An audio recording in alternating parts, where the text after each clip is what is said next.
básicamente es, así como tenemos cartas para la topografía, hay cartas geológicas, hay fotos aéreas en las cuales ustedes pueden hacer interpretaciones, digamos, toda una serie de elementos que son referenciales, pero esto sí tienen que hacer el trabajo de campo donde se va a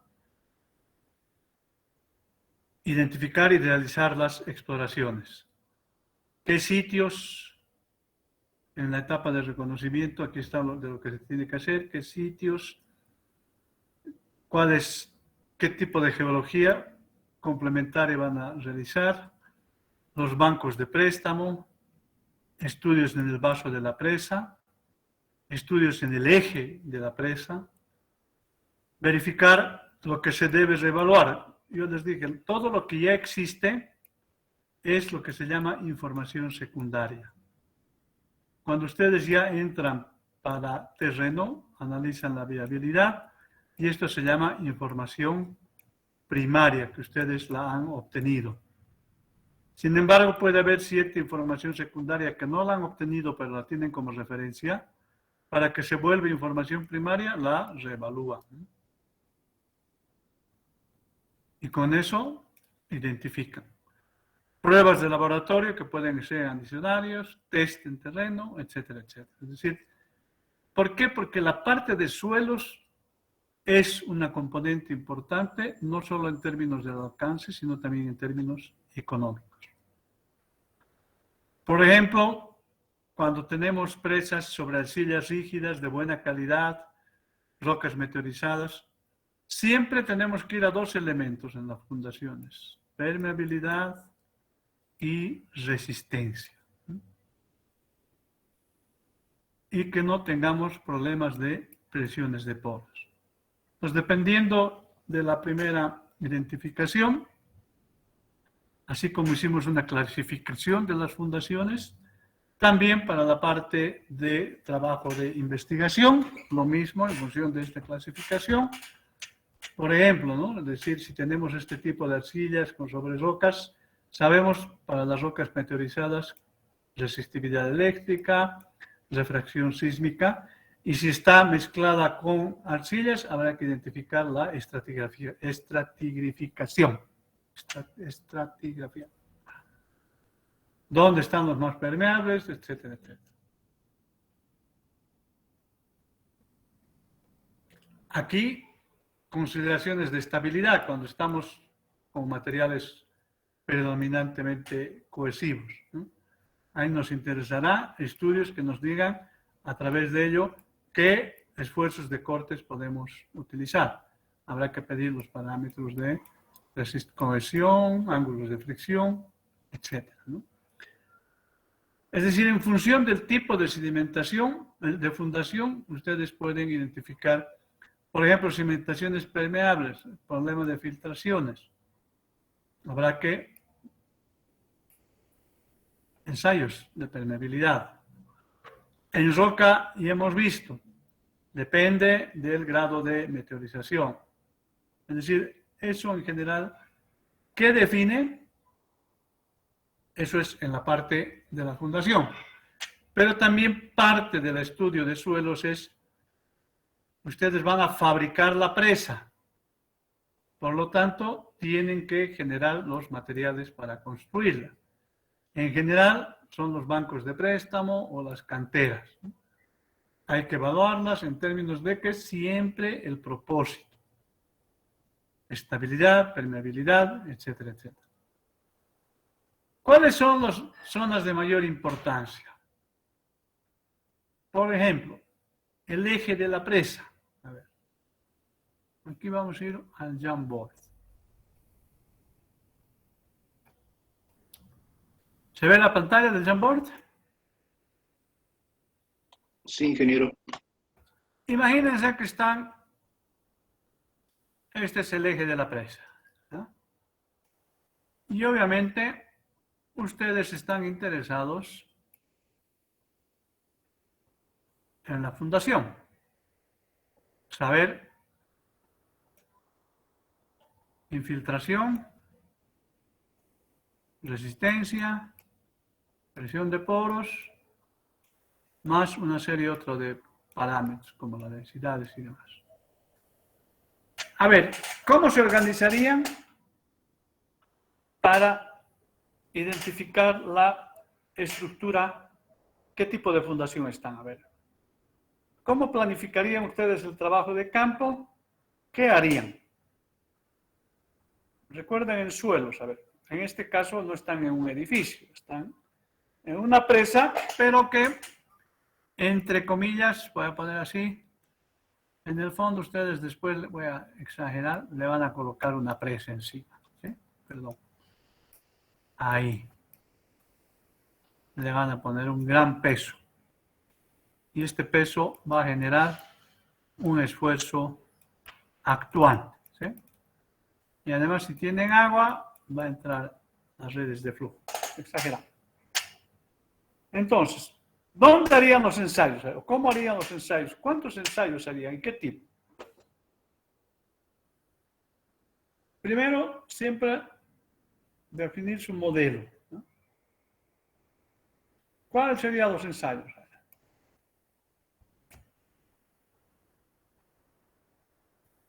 El objetivo es este, ¿sí? Y por supuesto, a eso siempre va asociado el conocer el perfil litológico, ¿no? El perfil litológico. Es decir, ¿cómo es esto? A ver, sugerencias. ¿Dónde hacen el primer ensayo? Vamos. ¿Ya? ¿Dónde pondrían los 4? Y la secuencia.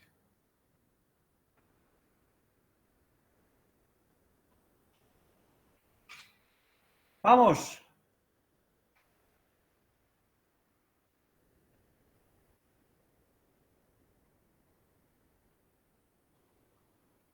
Pónganme, por favor, díganme. Vamos a hacerlo un poco más interesante. Obviamente este es el suelo.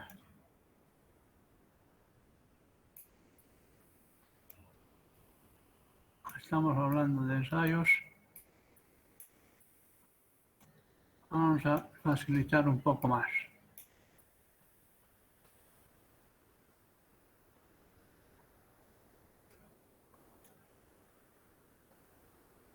Ya, esto va a ser 1, 2, 4, 5, 6, 7, 8, 9, 10, 11 y 12. Bien. Quiero ver en el chat de todos ustedes, pero todos, ¿ah? Ojo. El que no pone, lo saco de la clase. Vamos a hacer ese acuerdo. El que no pone, lo expulsamos de la clase. Tienen del 1 al 12 y ustedes lo que tienen que hacer es colocar, tienen 4 ensayos, me dicen el 1, voy a hacer el ensayo en el 1, en el 3 y en el 12, en el 4, ¿no? Es decir, pero me hacen esa secuencia. El primero siempre va a ser la secuencia que ustedes pongan, va a ser primero, segundo, tercero y cuarto ensayo. Entonces, hay del 1 al 12 y me dicen dónde colocan. Ya. A partir de este momento, en el chat, el 1. El 1. La mayoría dice, todos coinciden en este. Ya, perfecto.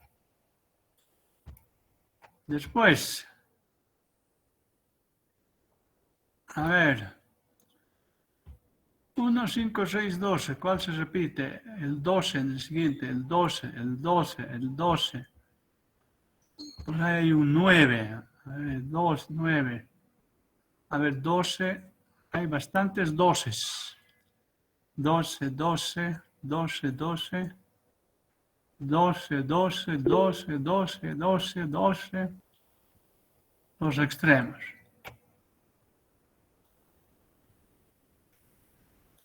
¿Qué otro aparece bastante?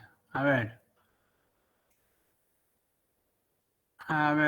5, 6, 4, 8. A ver, ¿cuál es el número que hay una sola vez? A ver, vamos a ver, ¿cuál es el que aparece una sola vez?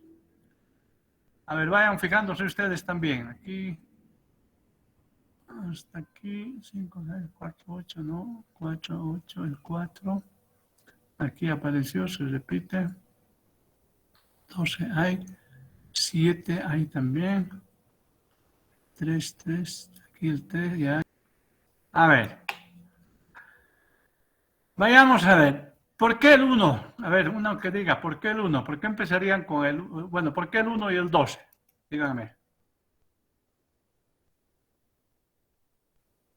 ¿Mm?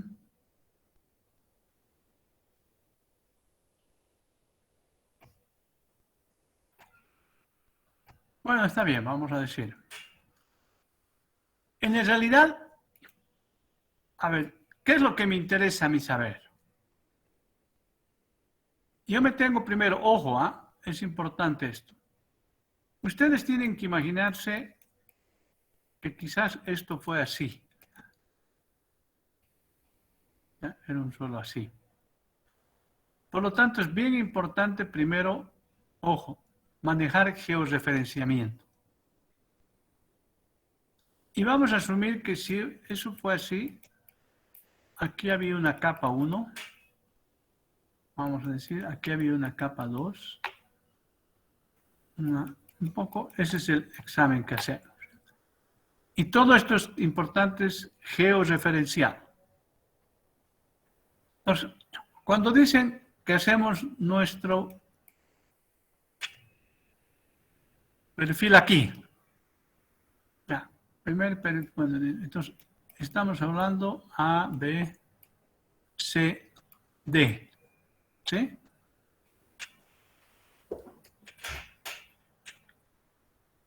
Obviamente, podríamos empezar con el 1, después el 12, ¿sí? Georreferencial. Tenemos, obviamente, si encontramos, imagínense, ABCD. ¿Harían un tercero? ¿Aló? ¿Harían un tercero?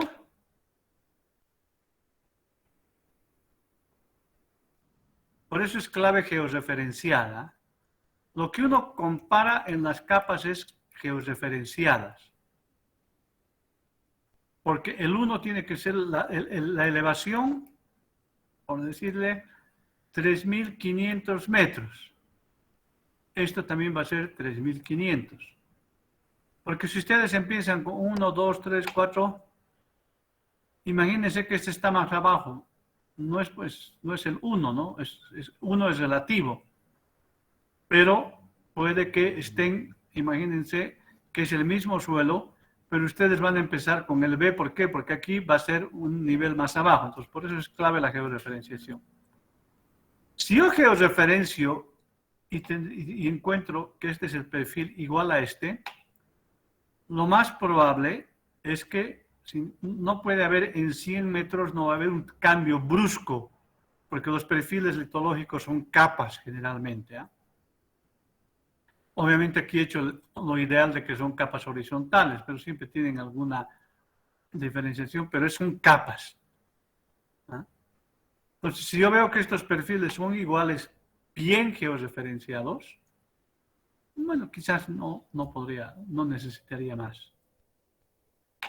Puedo hacer una verificación haciendo el ensayo aquí. Pero ojo, este me va a empezar, si es, imagínense que me empieza con B, no, con C, y después me dice que es D. Entonces, ahí confirmo esta primera hipótesis que yo supuse, el suelo era antes así, y si está bien georreferenciado, en coordenadas me va a salir ¿qué? Pues ya estoy en la capa C aquí, en la capa C y en la capa C. Por lo tanto, la probabilidad de que el suelo cambie es difícil. Yo ahí paro. ¿Ah? Pero imagínense que aquí nos dé A, voy a decirlo, y aquí B.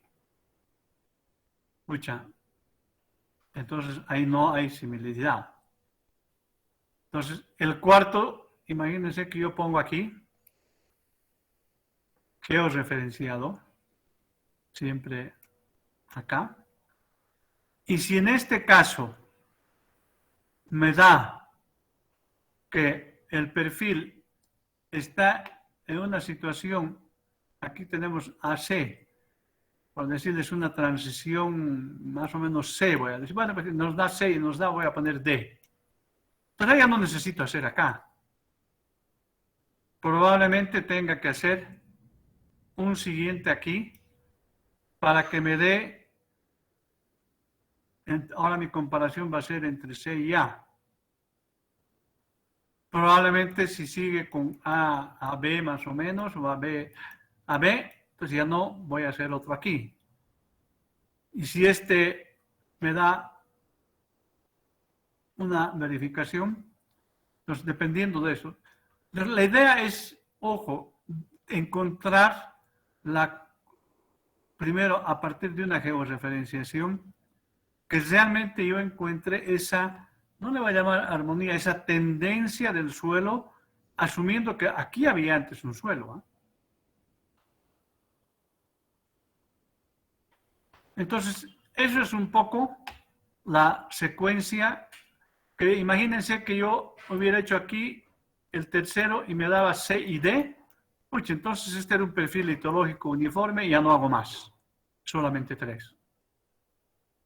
Entonces esa es un poco la secuencia, que no es tomar el eje 100 metros, hago cada 20 metros y después me olvido.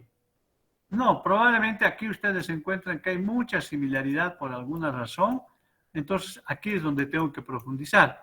Y eso se hace comparando esta con esta, bien georreferenciados, porque a veces los suelos o son así o siguen capas de esta forma. Entonces aquí lo más probable es que encuentre nuevamente una A, ¿no? Pero aquí ya más desplazada. Es decir, ese en general es el procedimiento en el eje de la presa, ¿no? Para tener la mayor información.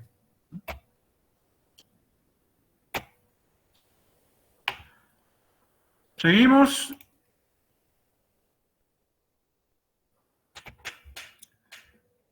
Entonces eso es en el eje de la presa. Me olvidaba. Algunas veces se hacen unos pozos de prueba que son calicatas, ¿ya? Que en general son de 1 por 1.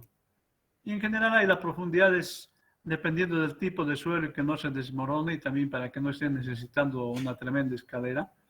Generalmente se hace unas calicatas con la misma secuencia que les he mencionado para más o menos ver, si mi suelo era de este estilo, así horizontal o con una tendencia a dónde era, ¿no? Entonces, generalmente las calicatas son casi de rigor. Y después vienen los sondeos, propiamente tal.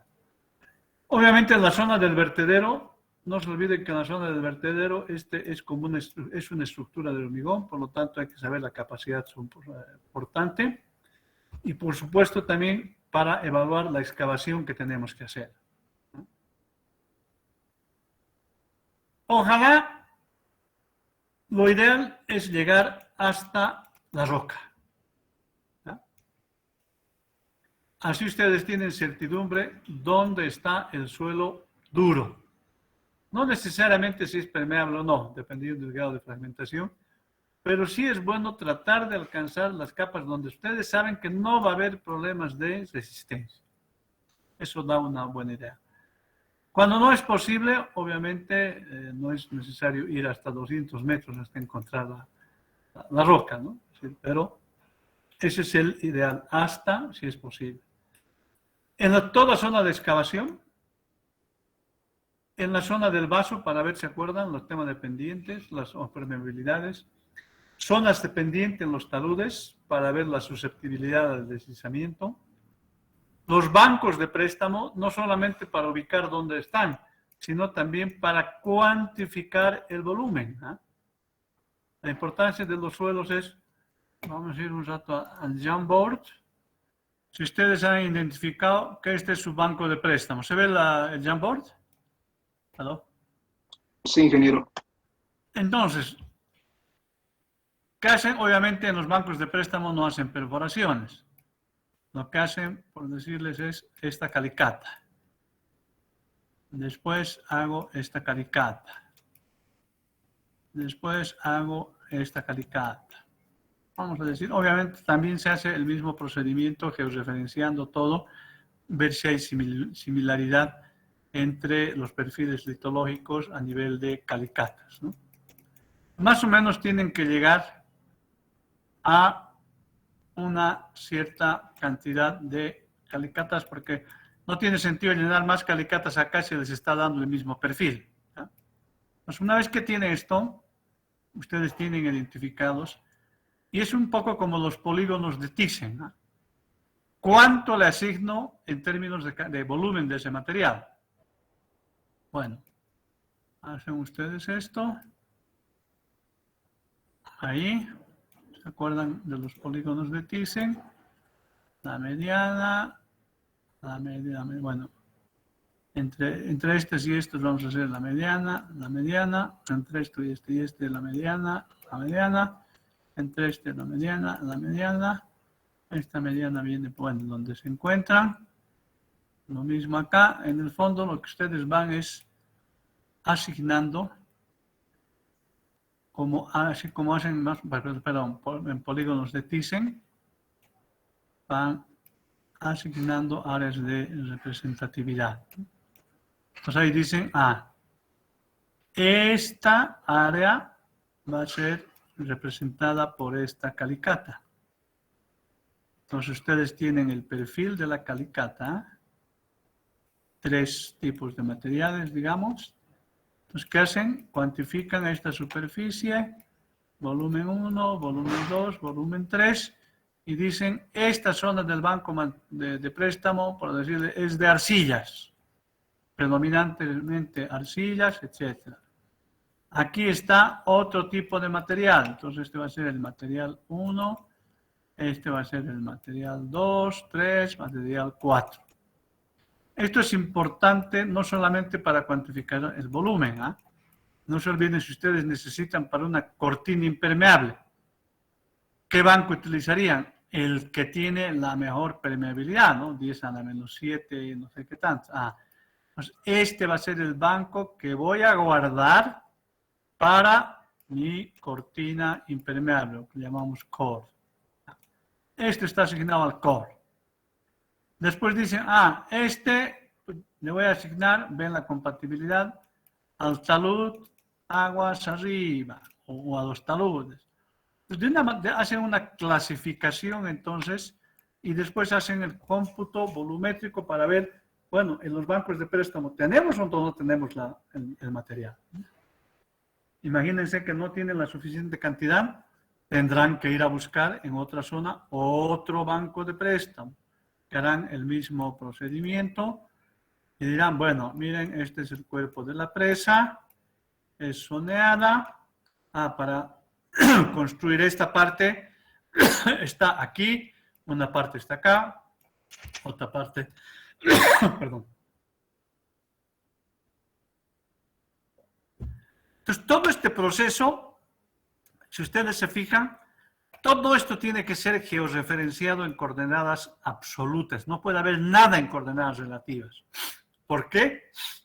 Porque no es uniforme, etcétera, ¿no? Y no van a poner, por favor, sin georreferenciamiento.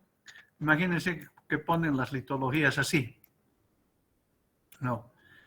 Siempre, esto sería si hacen en coordenadas relativas. O sea, aquí está, todas están en 0, al 1, al 2, al 3 metros, pero ojo, desde el punto de vista de coordenadas absolutas, este 0 no es pues igual a este 0. Quizás este era en 3500 y este era, voy a decir, 3503. Entonces, este tengo que dibujarlo 3 metros más abajo, ¿no? Y así van a ver en muchos informes, cuando ven el perfil litológico, nunca los ponen las calicatas, o el perfil litológico, sea de las calicatas en el banco de préstamo, o sea en el eje de la presa, nunca los ponen lado a lado, sino acá ponen las elevaciones y dicen, la primera calicata está aquí, la segunda el segundo perforación está acá, quizás no varía mucho, el tercero está acá, el cuarto está acá. Entonces, lo que ustedes ponen como referencia es la elevación, las coordenadas absolutas, ¿no? Entonces, esto es muy importante porque a veces puede generar error, ¿no? Entonces, acá cuando ustedes colocan lado a lado, hacen el punteado, y dicen, está bien, a pesar que están en diferentes elevaciones, pero por ejemplo, lo que habíamos anteriormente, mira, coinciden los materiales C. Entonces, esto les da, no, pero quizás el C está más abajo. Entonces, ustedes pueden dibujar que en realidad el perfil litológico va así. Entonces, lo mismo en esto, ¿no? Para cuantificar, tienen que saber esto porque después lo que hacen es, o para la mezcla de materiales, ¿no? Para fabricar un mejor material, tengo que mezclar este banco con este banco de préstamo. Entonces, al mezclar ya esto, inmediatamente ustedes lo clasifican porque están fabricando un banco a partir de la mezcla de dos, e inmediatamente ustedes pueden calcular, hacer su granulometría, es decir, aquí ya no dicen esto es para la zona del core, aquí ya dicen esta es el rango de materiales con tal permeabilidad, con tal ángulo de fricción, cohesión y demás.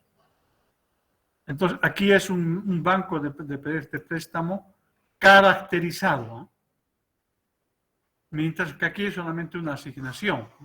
Entonces, hay diferencia en este tipo de estudios y de la ubicación y de la interpretación.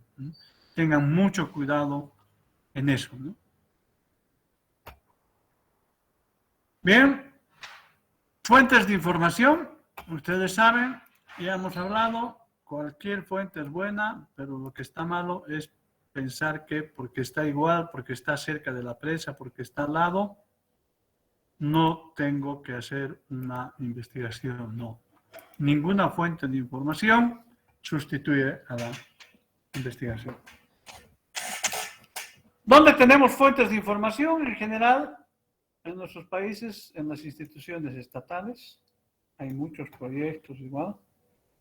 Hay inclusive muchas topografías, geologías, fotos aéreas, proyectos similares, pero ojo, solamente es una fuente de información, no se olviden, secundaria. Secundaria porque es algo que existe, ustedes no son los responsables, etcétera, etcétera. Para terminar esta parte, bueno, estas son las zonas de mayor importancia, ya hemos hablado, vertederos, pendiente aguas arriba, la cresta de la presa, el estribo izquierdo, el estribo derecho y demás, ¿no? Y de aquí, bueno, podemos salir al vertedero, etcétera, etcétera. ¿Ya? Eso es entonces a nivel general.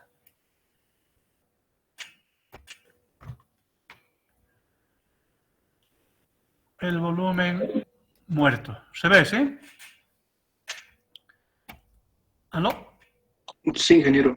¿Se acuerdan que tenemos la presa y dijimos necesitamos este espacio? ¿Sí? Y eso viene, el caudal sólido, etcétera, etcétera. ¿Ya? Y también les expliqué esa curva que nosotros pensamos que es constante y hay que mirar la cuenca de aporte y demás. Hay un videito ilustrativo de cómo hacer eso. Continuamos entonces con el curso. En esta segunda clase vamos a ver los fundamentos del transporte de sedimentos, cómo calcular el volumen de sedimento, la estimación del nivel muerto de una presa y por supuesto el ejemplo numérico respectivo. Recordemos que para diseñar nuestra presa debemos determinar su altura y ya sabemos que esa altura va a depender de lo que se denominan niveles característicos. En este caso, tenemos tres niveles: el nivel muerto, el nivel normal y el nivel de aguas máximas, además de lo que hemos denominado borde libre. Lo que queremos estimar primeramente es el nivel que alcanzarán los sedimentos o nivel muerto.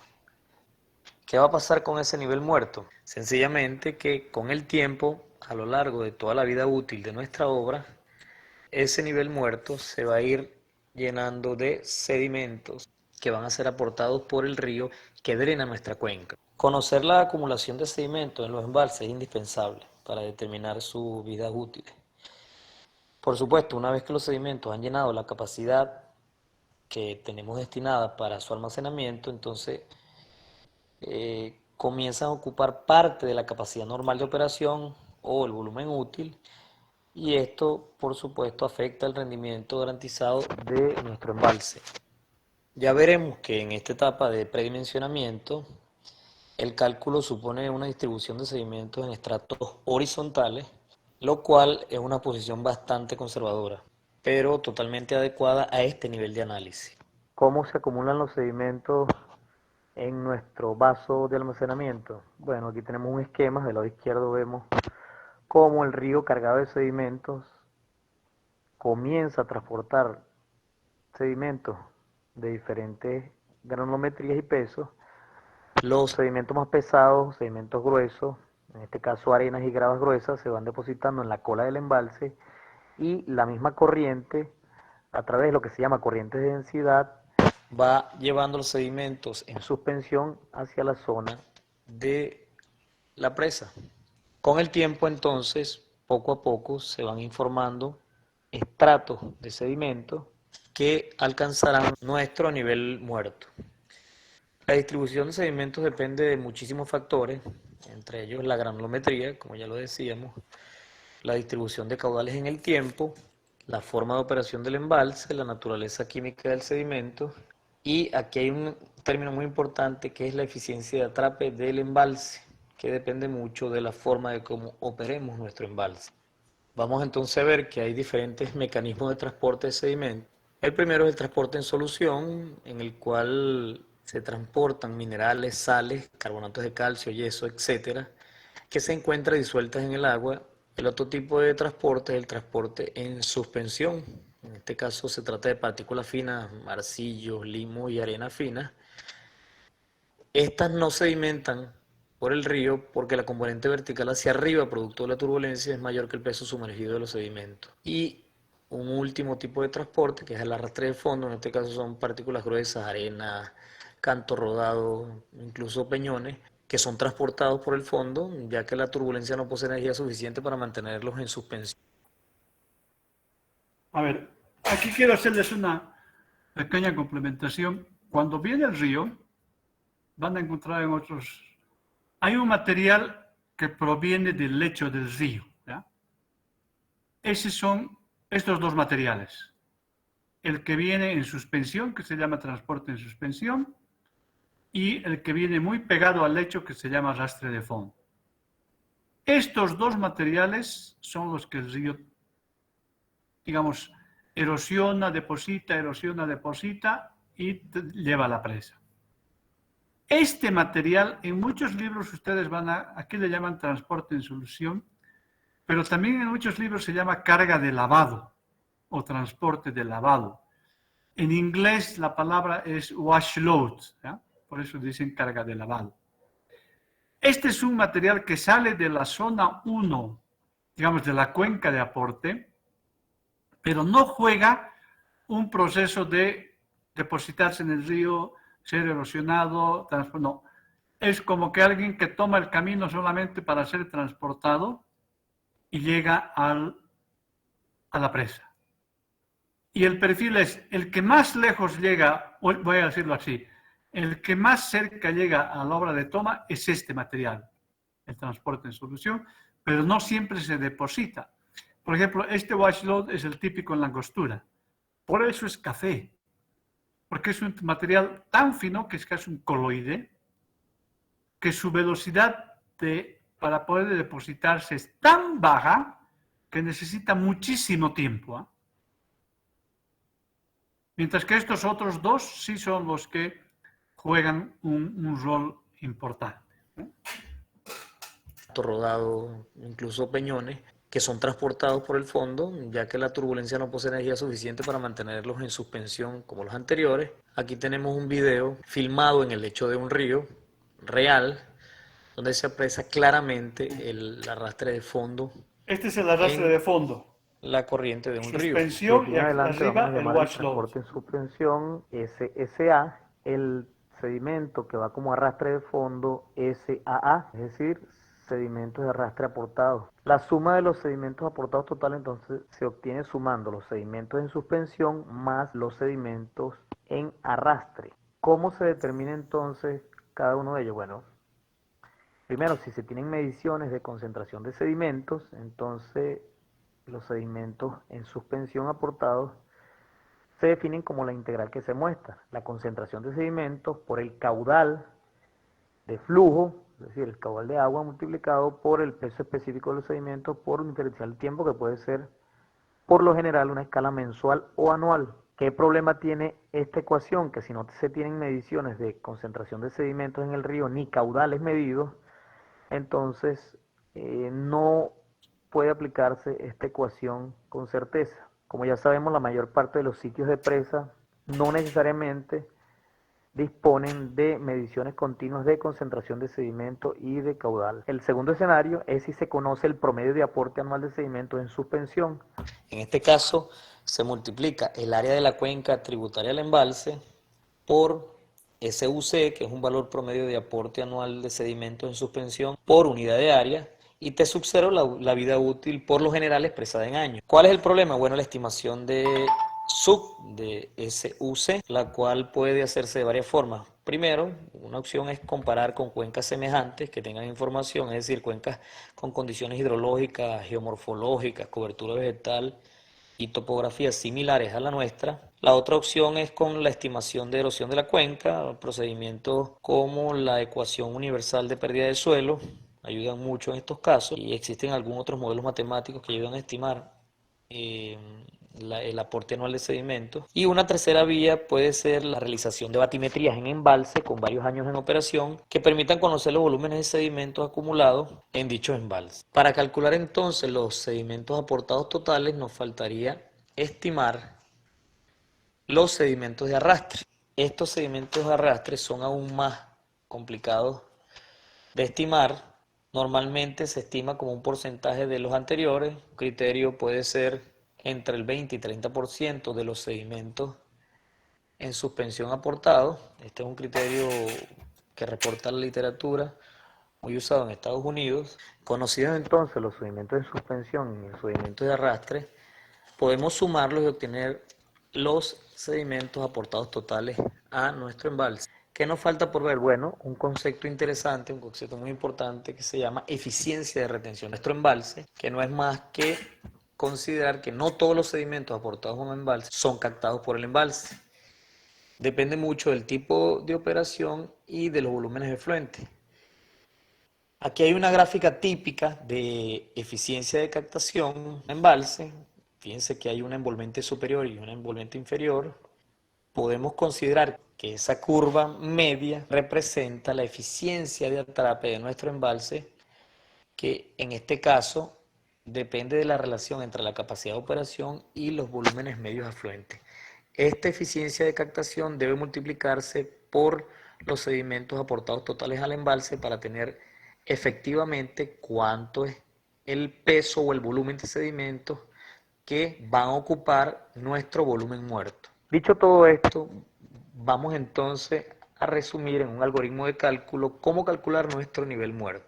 La primera pregunta que debemos hacernos es si hay datos de concentración de sedimentos medidos en el río y si también dispongo de caudales medidos en el río.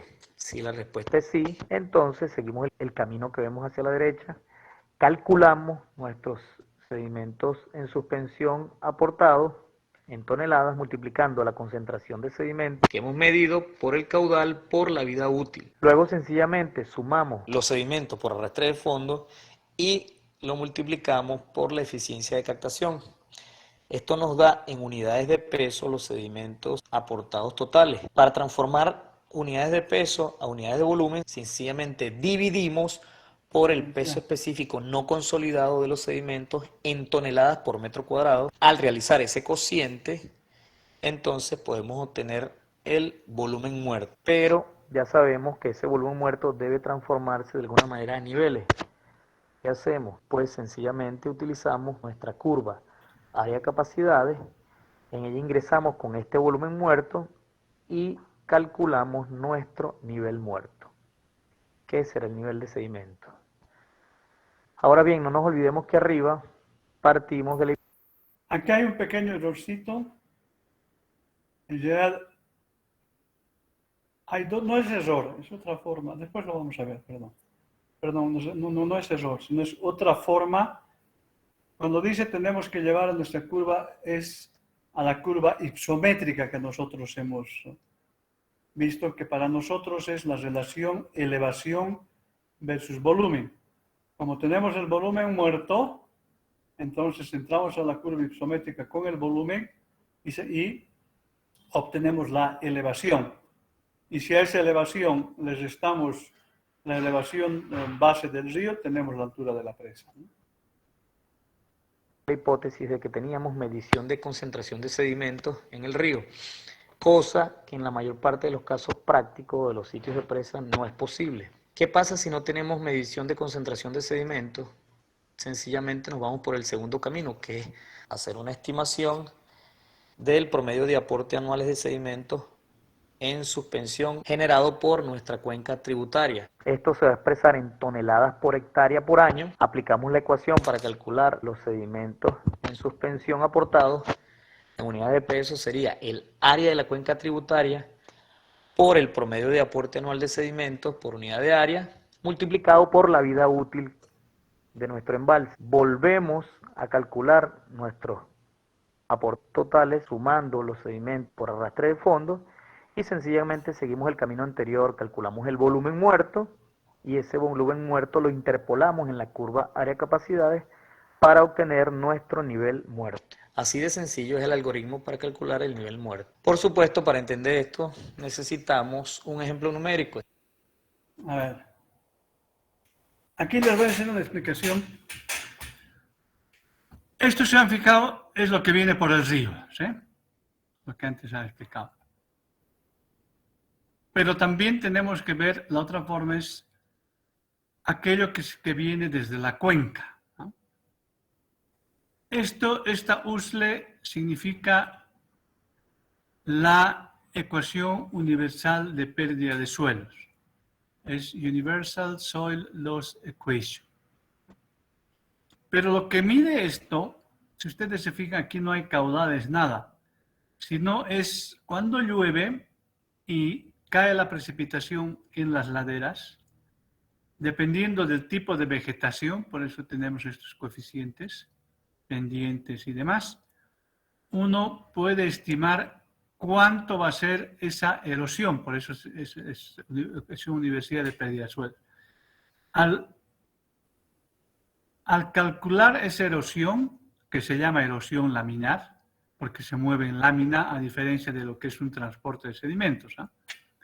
Esa lámina ustedes la multiplican por el área de la cuenca, etcétera, etcétera, y pueden estimar la cantidad. Y por supuesto multiplican por la vida útil. Cuando se habla de batimetrías, a ver, imagínense cuando la presa está vacía. La primera batimetría, voy a decir, es la topografía que ustedes tienen, que es con la presa vacía y han hecho su topografía. Imagínense que después de 5 años, o digamos al año, pueden poner al año, ustedes ha entrado un sedimento al río, o mejor dicho, hacia el embalse. Vamos a decir una torpeza, pero no importa. Ese sedimento, como ustedes han visto, hay un perfil, hay una forma en que se deposita, ¿sí? Imagínense que ahora otra vez el embalse lo dejamos seco y hacemos otra vez la topografía. obviamente va a haber una diferencia entre la actual topografía y la topografía inicial. Si ustedes restan las dos topografías desde el punto de vista del embalse acumulado, del volumen acumulado, entonces ahí van a tener la cantidad de volumen, por decir que hacen esa topografía, cada año van a tener el volumen acumulado por año. Y así ustedes pueden determinar. Ahora, pero cuando ustedes terminan la presa, se llena y después entregan agua, obviamente nadie quiere que el volumen muerto, no se olviden que lo primero que llenan de agua es el volumen muerto y después eso nunca más teóricamente lo tienen que vaciar. Pues ¿cómo hago para, no puedo secar el embalse para hacer otra vez la topografía? Entonces lo que se hace es lo que se llama la batimetría. Lo voy a decir en términos muy sencillos, es como colocarse en un bote encima y desde el bote van poniendo, voy a decirlo así, una plomada hasta que llega al fondo, apenas toca el sedimento, miden la profundidad de esa plomada y obviamente va a ser una profundidad menor a la original porque ya ha habido una deposición.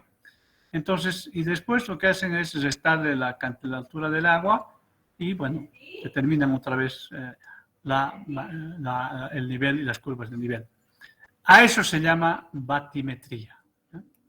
Así de sencillo es el algoritmo para calcular el nivel muerto. Por supuesto, para entender esto necesitamos un ejemplo numérico. Este ejemplo numérico dice que diseñemos un embalse de riego y se supone que se conoce la información básica. En este caso nos dicen que sumamos una vida útil de 100 años, área de la cuenca de 25. Aquí es importante, estas son las curvas ipsométricas. ¿Se fijan? La elevación, el volumen y el área. ¿Qué significa? Que en la cota 202, obviamente, que es la más baja, mi volumen es 0 y mi área es 0. En la cota 204, mi volumen es 0,1 y el área de mi espejo de agua es 5,5 hectáreas, por supuesto. Aquí es millones de metros cúbicos. Y aquí hay una diferenciación que es muy común que se equivoquen en los exámenes. En la cota 2006 es el volumen acumulado desde el nivel 0. No es el volumen parcial. A diferencia que en la curva del área es el área de ese espejo de agua. No es el área acumulada, es el área de ese espejo de agua. Si estoy en la 2020, es el volumen acumulado desde el 0 hasta el 2020. Ese es el volumen, 26 millones. Mientras que esta es el área de ese espejo de agua a este nivel. Acá, ojo, hay siempre errores. Y yo se los digo ya de entrada, les voy a pedir calculen curvas ipsométricas. Y eso es fácil, aquí tienen el área de la cuenca, esto es el caudal sólido, toneladas por hectárea por año, y bueno, la densidad del material, ¿no? 5.000 hectáreas, conocemos la producción anual de sedimentos en la cuenca de 180 toneladas por hectárea por año, conocemos el peso específico del sedimento no consolidado, 1.300 kilos por metro cúbico, nos dicen que no consideremos sedimento de arrastre de fondo y que la eficiencia de retención es del 100%. Del lado derecho tenemos la información. A ver, ¿por qué les dicen que no considere el sedimento de arrastre de fondo? Porque el sedimento de arrastre de fondo en general es el material más grueso, ¿ya? Y cuando ustedes llegan con el río, llegan a una masa de agua. Por lo tanto, el río se choca con la masa de agua. ¿Y qué es lo que hace? Lo primero que deposita es el sedimento grueso. Y ese sedimento grueso entonces queda, como dice, en la cola del embalse o al inicio, allá lejos. Está bien lejos de la obra de toma o de la misma presa, del eje de la presa. Eso es lo que se llama... En otros libros van a leer que ese sedimento grueso empieza a acumularse y se acumula como un abanico, es decir, es como un abanico aluvial, pero en este caso es un abanico es un delta de la presa que se llama. Por lo tanto, como ese sedimento grueso se queda al inicio o en la cola, muchas veces no se toma en cuenta porque no va a llegar por un proceso de velocidad de corriente interna del embalse, imaginen, no va a viajar una grava de 2 centímetros. Esa grava de 2 centímetros se va a quedar en la cola del embalse y no va a jugar parte de ese volumen muerto que progresivamente se va acumulando cerca de la obra de toma. Entonces, normalmente no se considera el arrastre de fondo. Ojo, pero también hay arrastres de fondo no necesariamente de gravas. Puede haber materiales más finos como arenas.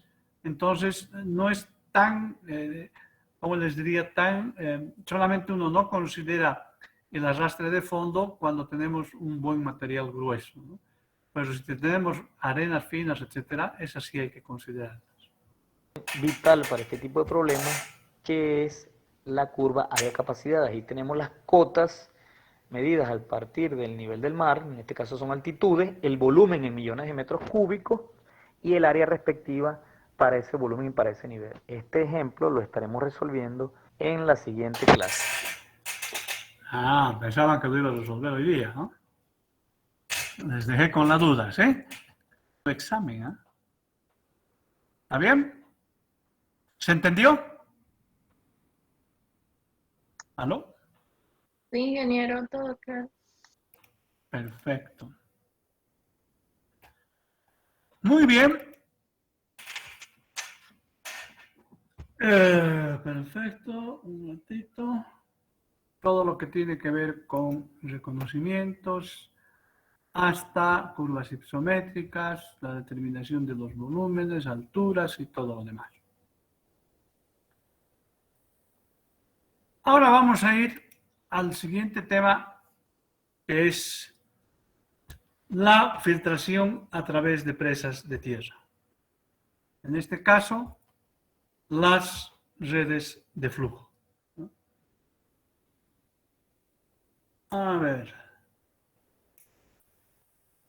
Primero voy a hacer una explicación conceptual de por qué es las redes de flujo, ¿no? Después vamos a ir a cómo calcular, determinar, etcétera, etcétera. Vamos a ir a las ecuaciones.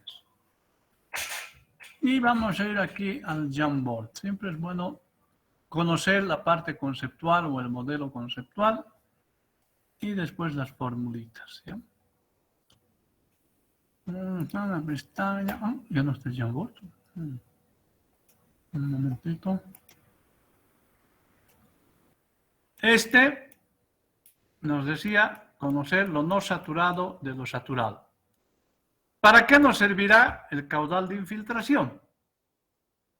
Perfecto. ¿Para qué sirve el caudal de infiltración?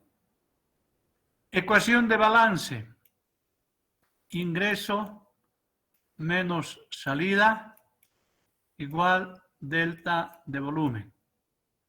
El ingreso ya sabemos que son las precipitaciones. El egreso que dijimos es la demanda. Después la evaporación del espejo de agua y la infiltración. ¿Cuánto se infiltra? Esto es eso. ¿Ya? A veces nosotros decimos, pero ¿cuándo voy a tomar en cuenta la infiltración? Perfecto. Con la red de flujo yo calculo el caudal de infiltración. Ahora, con este caudal de infiltración yo puedo calcular el volumen de infiltración, el volumen anual, lo que se me va a infiltrar durante todo el año, volumen de infiltración. ¿Qué es lo que yo no quiero? Ustedes saben que tengo una demanda, es el volumen útil. Si por infiltración, imagínense, yo pierdo tanta agua que me reduce el volumen útil y no voy a satisfacer toda la demanda.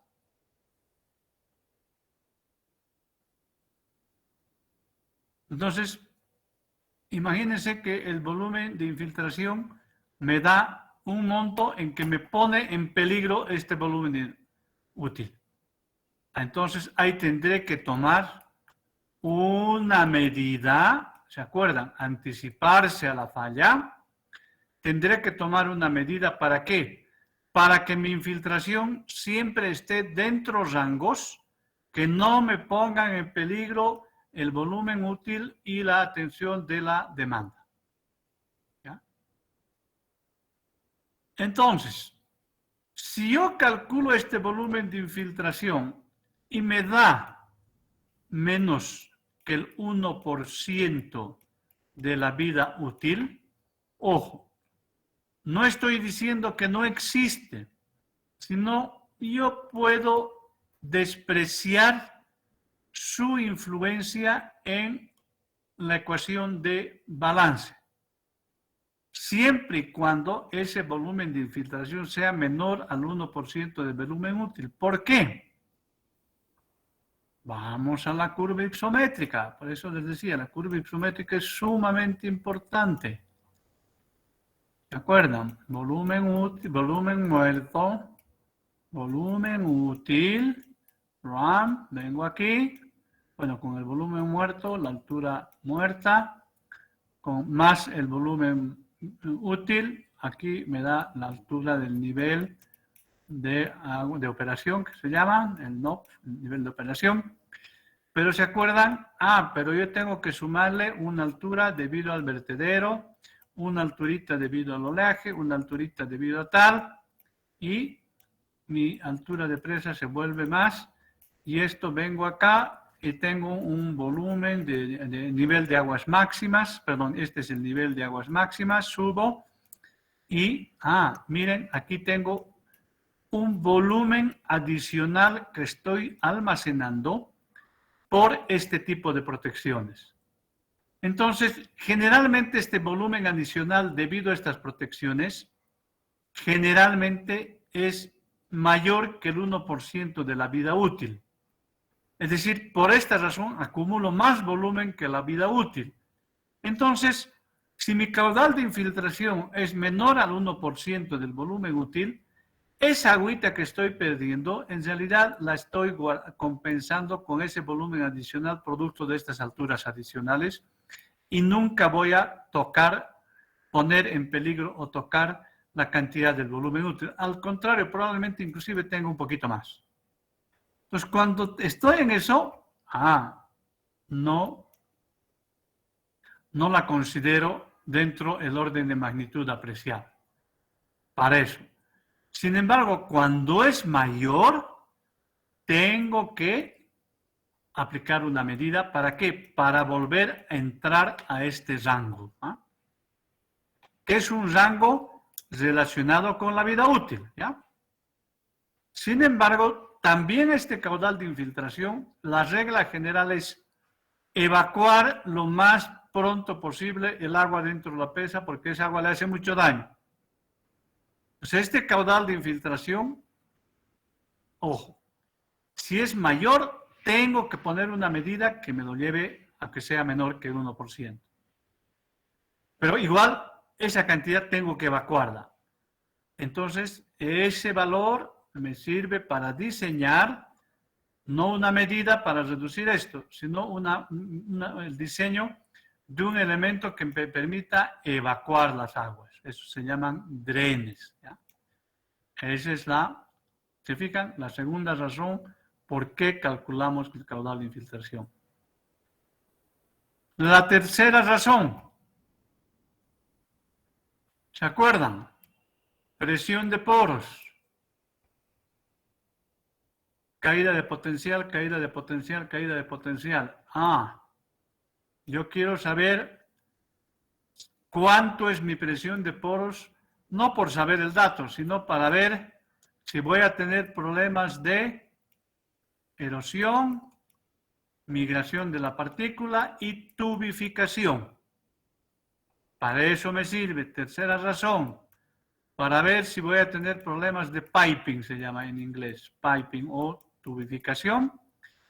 Y si me dice que sí, el esfuerzo que me genera la presión de poros es mayor que el esfuerzo de la partícula, otra vez, una medida que me evite la erosión, la migración de partículas y me reduzca la presión de poros. Eso se llaman filtros.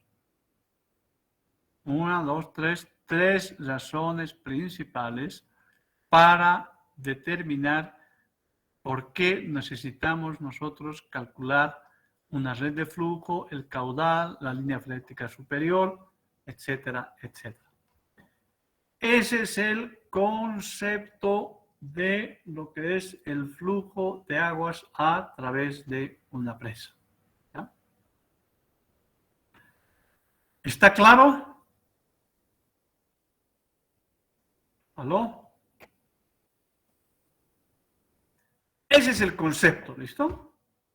Por favor, primero me interesa que entiendan el concepto y después van a ver que en el concepto siempre digo, hay una lógica y después hay una mecánica. Si ustedes entienden este concepto, cómo se relaciona, es decir, imagínense la presa. Aquí lo que les he explicado es que se imaginen la presa, se llena, hay agua que está dentro, esa agua obviamente llega hasta cierto nivel, esto está mojado, esto no está mojado, esto se llama línea freática, hay un caudal, pero si este caudal es mayor que este volumen, tengo que hacer algo para que sea menor, una medida, pero aún así, cuando he estado dentro que sea menor, igual la tengo que evacuar. ¿Cómo evacúo? Es decir, eso es el modelo conceptual que ustedes entiendan bien de su presa. Después, ahora vamos a ir a cómo esto, que conceptualmente ya está claro para mí, lo llevo a interpretarlo desde el punto de vista de comportamiento, ecuaciones, etc. Es decir, ¿cómo calculo esta línea freática superior? ¿Cómo la voy a dibujar? ¿Cómo calculo el caudal de infiltración? ¿Cómo determino la presión de poros? Entonces, eso es lo que vamos a ver a continuación, habiendo entendido el modelo conceptual. Bien, entonces eso es lo que vamos a ver, la infiltración a través de presas.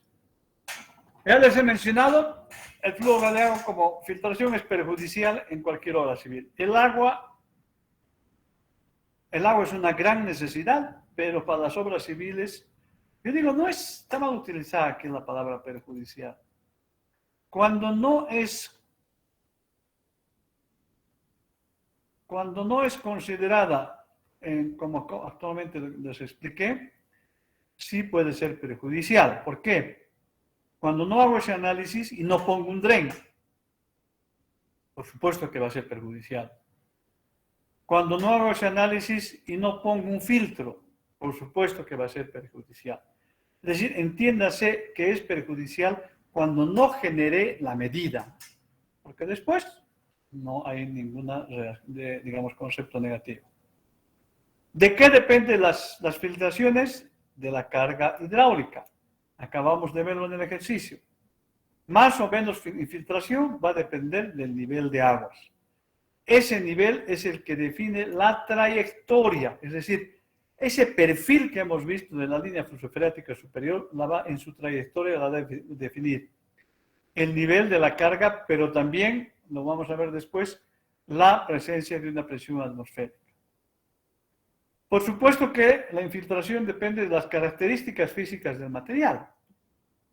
Hay más infiltración cuando un material tiene mayor índice de huecos. Hay más infiltración cuando un material tiene mayor presión de poros. Hay más infiltración cuando un material tiene menos permeabilidad. Y el flujo puede erosionar y socavar los terraplenes. Esto es en el fondo lo que hemos visto. Erosión, migración y tubificación. Por eso es importante entonces el análisis de la infiltración. ¿Cuál es el modelo? Ustedes ya lo saben. Aquí tienen un tubo de corriente. Esto lo han visto. Este es el modelo, el volumen de control. Que estamos hablando un flujo en medio poroso, es decir, un flujo a presión. No es un flujo a superficie libre, es un flujo a presión. Por lo tanto, si yo tengo acá y meto un piezómetro en A, ¡pum!, va a saltar hasta aquí. Meto el presiómetro en B, va a saltar hasta aquí.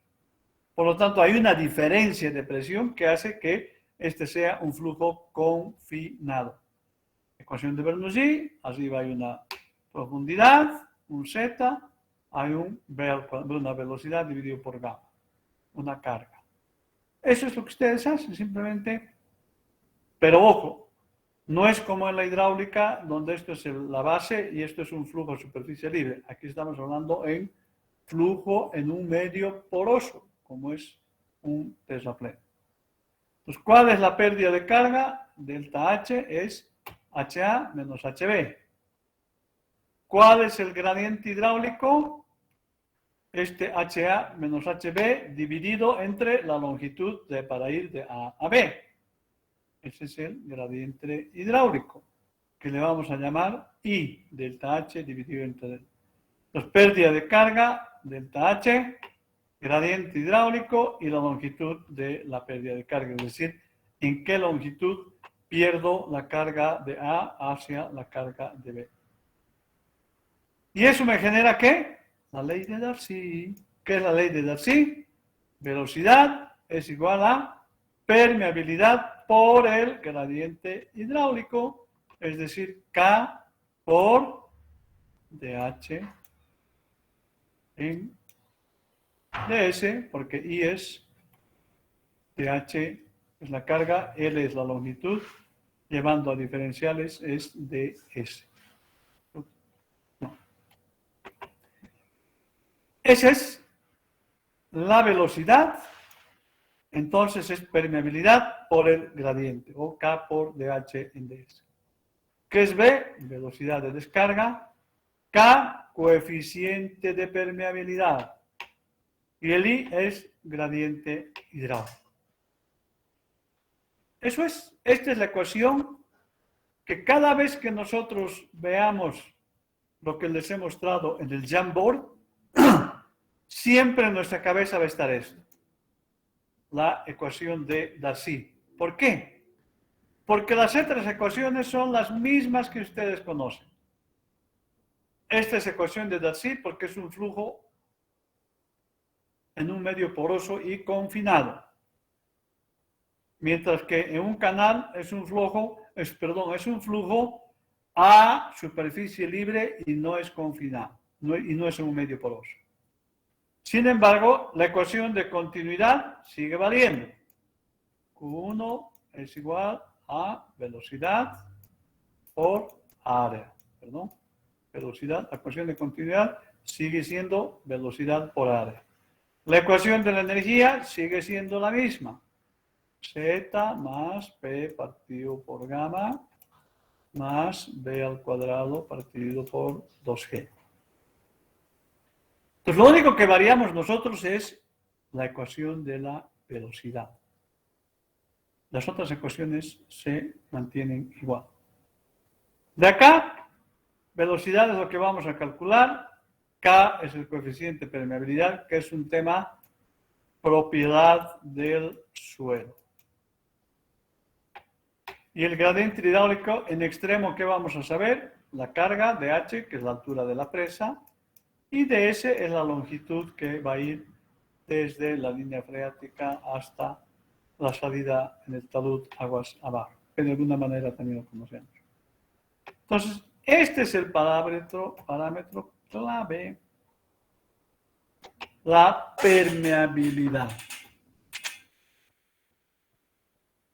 ¿Qué es la permeabilidad? Depende de varios factores. La viscosidad, obviamente, mientras más sucio, mientras más oscura es el agua, tiene más viscosidad. Mientras menos, menor viscosidad. ¿De qué depende la permeabilidad? De la distribución granulométrica, pero del tamaño de los poros, es decir, del índice de vacíos. De la distribución granulométrica, relación de vacíos. Perdón, tamaño de los poros es la porosidad. La porosidad es una unidad de área. El índice de vacíos es una unidad de volumen. De la rugosidad de las partículas minerales, ¿eso qué significa? Si yo tengo una partícula y me viene la presión de poros, para poder moverla, esta tiene una rugosidad, es decir, esa línea de corriente va a haber algo que se va a oponer a que esta quiera deslizarse. Esa es la rugosidad de la partícula, que después vamos a ver, se llama esfuerzo de corte crítico. Y por supuesto del grado de saturación, porque eso define la trayectoria de la línea de corriente. Este es el parámetro más importante, la permeabilidad hidráulica. Esto, laboratorio. Entonces, aquí, tareita para la casa, antes de irnos.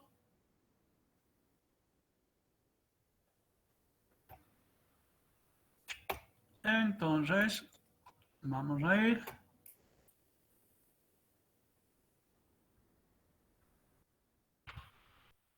Permeabilidad. ¿Sí?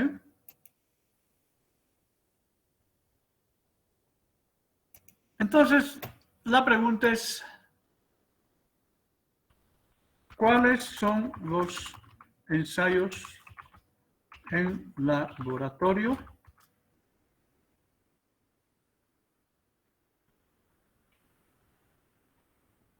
para determinar la permeabilidad? ¿Listo?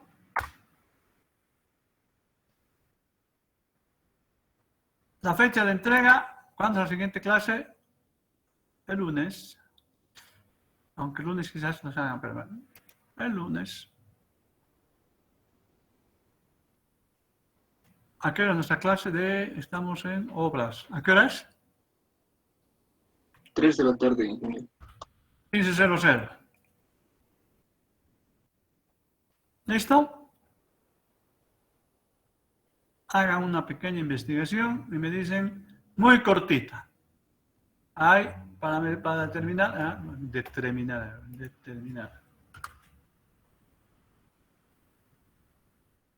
Entonces, ¿cuáles son los ensayos de laboratorio para determinar la permeabilidad de una presa?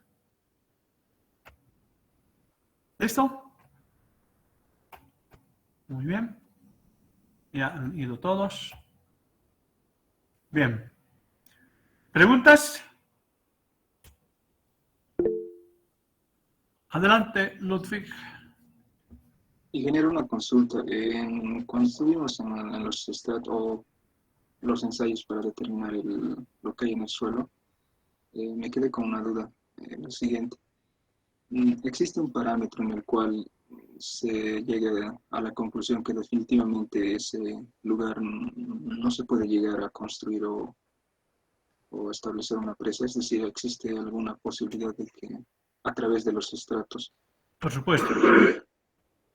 Por ejemplo, les decía en una de las clases, así tengan ustedes una buena roca, ¿ya?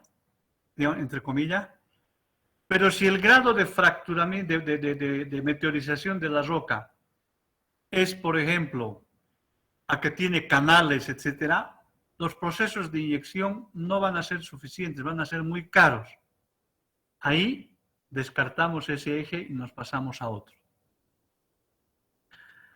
Si tenemos fundaciones propensas a licuefacción, muy propensas, sabemos y además que estamos en un escenario sísmico, eso es muy difícil mejorar ese suelo, salvo que sea muy superficial. Descartamos.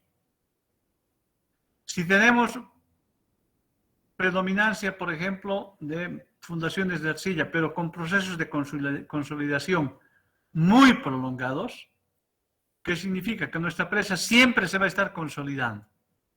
Descartamos. También hemos dicho que obviamente si hay fundaciones con materiales orgánicos, descartamos. Una vez que ustedes tienen las fundaciones, no se olviden que van a cargar un peso. Rápidamente ustedes pueden hacer la estimación de el esfuerzo actuante. Si hacen en sus análisis rápidos el tipo de material y les da que la capacidad de soporte del suelo es tan baja, descartamos también. Es decir, hay muchos elementos que nos permiten a nosotros tomar una decisión de no. Pero la diferencia en presas de tierra es que podemos ayudarle a la fundación. Porque nosotros con la presa de tierra podemos bajarle, por ejemplo, el talud, darle más área de contacto. Por lo tanto, le estamos solicitando menos a la fundación. Entonces hay diversos elementos en los cuales nosotros podemos tomar una decisión de decir, esta es la situación, pero puedo mejorarla, puedo ayudar a la fundación, o hay situaciones en que necesariamente no, a pesar de que tengan un buen área de aporte, etcétera, puedan encontrar de que no hay un buen eje para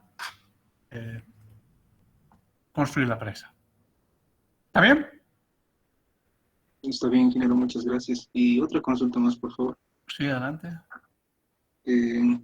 Al inicio nos dijo, como un ejemplo de 4 ensayos, o que teníamos una posibilidad de 4 ensayos. Alguna vez escuché que el número de ensayos dependía de lo que es la economía o la parte económica del proyecto. Y alguna vez escuché a un ingeniero que decía que la economía o no le daba más para 3 o 4 ensayos y muchas veces se asumía valores. ¿Es factible realizar este criterio también en lo que es las presas, o es que no es óptimo? Ya. Eso tiene que ver, lo vamos a ver adelante, son factores de seguridad. ¿Ya? Es decir, yo puedo tener, digamos, recursos para 3 ensayos. ¿Eh? Y digo, ¿qué hago? El tema es el riesgo, y el riesgo genera una incertidumbre. Por lo tanto, lo que tengo que hacer es bajar esa incertidumbre. ¿Ya? Y yo puedo tomar una decisión ya. Voy a hacer en 3 sitios muy importantes, que pueden ser los que hemos visto, por ejemplo, pero voy a llevar a un laboratorio y solicitar pruebas rigurosas. Por decirles, que la capacidad de soporte no me la extrapolen simplemente de un ensayo granulométrico, sino que me hagan un corte directo, etcétera, etcétera, y de ahí saquen la cohesión, ángulo de flexión, pero solamente con 3 pruebitas. ¿No? Entonces, ¿qué tengo? Muy pocas pruebas, pero valores muy, muy precisos desde el punto de vista de su valor, de su magnitud, etcétera, ¿ya? Por la tecnología usada. Pero puedo decir, a ver qué hago. En vez de hacer 3 ensayos bien hechos, voy a hacer 10 con el mismo presupuesto.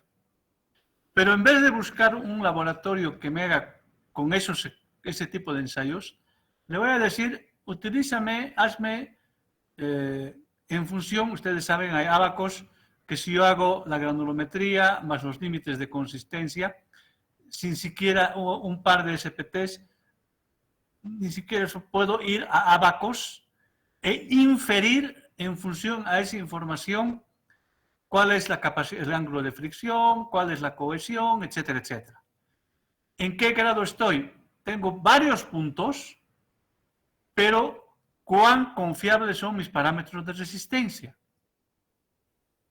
¿Se dan cuenta? Entonces pueden ser muestras muy representativas, pero los valores con alta incertidumbre. Mientras que en el otro tenemos pocas muestras, pero los valores con bajísima incertidumbre. Entonces, eso es lo que uno llama el factor de riesgo, y para eso hay factores de seguridad. Y los únicos que toman decisión son ustedes. Hasta cómo manejar esos procesos. Por supuesto, en ambos casos, dependiendo de los resultados, bueno, hay un límite, ¿no? Pero ojo, eso se llama manejar incertidumbre, ¿no? Y eso tiene que ser claro, porque si ustedes utilizan muy poca información, etcétera, por muy datos precisos, cuando elaboren su modelo, tengan consciente de que hay cosas que necesitan más estudio. Y hay, ojo, una cosa es sobredimensionar y otra cosa es tener una incertidumbre alta, que son 2 cosas diferentes. Pues esos son los análisis que uno hace al momento de tener recursos escasos, pero como decimos, hagamos lo mínimo, pero con la mayor seguridad posible. ¿Ah? Lo ideal siempre es hacer lo que la norma dice, y eso nos va a conducir a la mayor seguridad posible. ¿Está bien? Sí, ingeniero, muchas gracias. Muy bien. Nos vemos el lunes. Si hay más preguntas, si no, buen fin de semana. Y se cuidan porque la cosa está subiendo, ¿ah? Los índices.